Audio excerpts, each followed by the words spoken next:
Mistake number 7. We won't let our kids struggle or fight.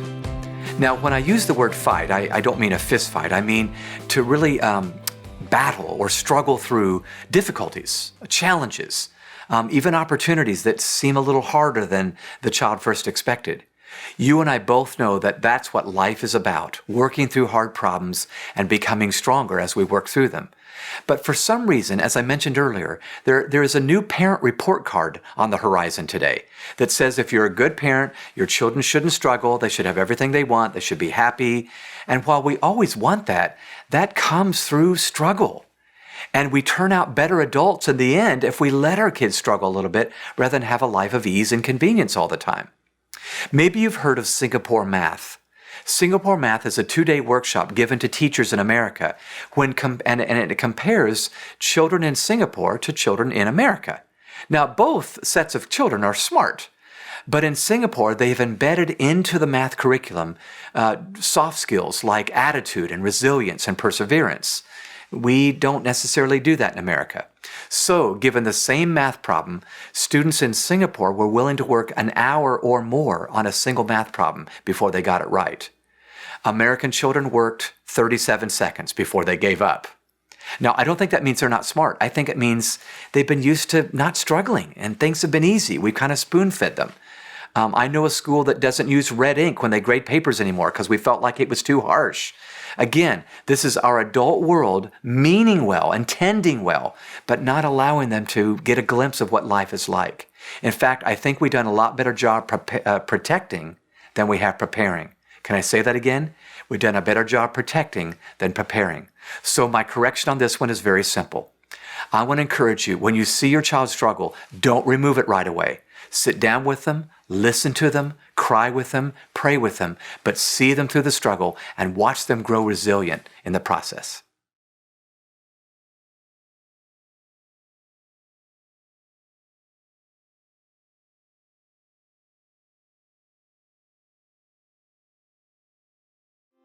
Mistake number 8, we give them what they should earn. I mentioned earlier that I feel like we're in a new day, and we parents feel like when we look around us at other parents, we should be giving our children everything they want. And along the way, sometimes we can sabotage their maturation. We start producing young adults in their teens or 20s that feel entitled to things because they've always been given to them. My son Jonathan is 23 years old, and a few years ago he was helping a theater arts program in our community do a competition. After it was over, he came to me and said, "Dad, you won't believe what these adults did." I said, "Tell me." He said, "Well, every student that came through the door, I mean, this is high school, middle school, elementary school, every kid that went through the door got a gold medal hung around their neck just for walking in the door, just for breathing air. They got a gold medal. And then as they competed on the stage, they got more medals for singing, acting, and dancing.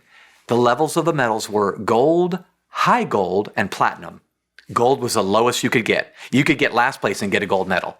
And then if that's not bad enough, the host of the competition stood up at the end and said, "On sale in the lobby are more trophies and medals. If your child did not get the medal you had wanted them to get, you can buy them in the lobby." Now, I understand we want our kids to have gold medals and trophies and so forth, but you and I both know that is not even remotely like the world they're about to go in for, where their boss is not going to be clapping for them every Friday because they showed up at work on time.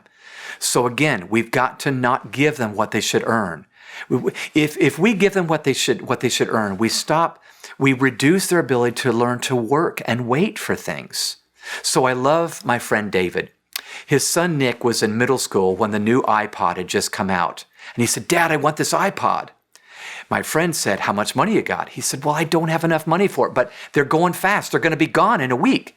My friend did a brilliant thing. He said, "Nick, I'm going to buy this iPod to make sure we have it in our home, but I'm going to put it high on a shelf, and you're going to make monthly payments to me from now on until you earn that iPod." Now, it seemed harsh at first, but month by month for the next 9 months, Nick made payments as an 8th grade kid. David told me at the end, Nick was so grateful for that iPod, and he had learned the art of working and waiting along the way. That's the correction I want to encourage you to make.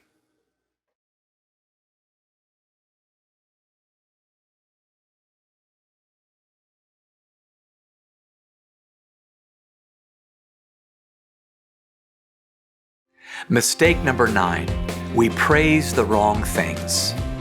I want to tell you about an experiment that was done at Columbia University by Dr. Carol Dweck, who now is at Stanford. She discovered that 85% of American parents believe it's very important to tell their child, you must be smart, you're a smart kid. And the reason we do that is because we think it's going to give them a little confidence the next time they take a test in school.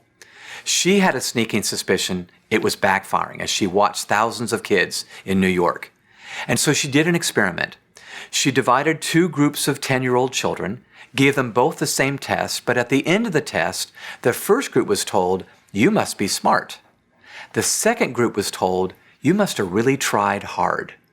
You see, they affirmed effort rather than smarts. In the second round of the experiment, they gave a 7th grade level test, 2 grades higher, and they said, you don't have to take this one, it's harder. Do you want to? Almost none of the kids in the first group wanted to take the test. The ones that had just been told they were smart didn't want to take it. It's almost like they were thinking, I don't think I'm that smart, actually. I'm going to stop right here with you're smart. Almost every kid in the second group that had been affirmed for their effort wanted to take the test. In the third round of tests that were given, they gave this same 5th grade level test, and the kids in the first group that had been affirmed for smarts and intelligence did 30% worse. And it was at that point Dr. Dweck drew this conclusion. We discovered that when you affirm variables that are out of their control, you produce a fixed mindset. The kids in the first group did 30% worse on the test. So what she says is to correct the affirmation problem we have in America is we need to affirm variables that are in their control, like honesty or the strategy they used on that math problem or how well they kept a good attitude when they were cleaning the room, as opposed to smarts or beauty, which are out of their control.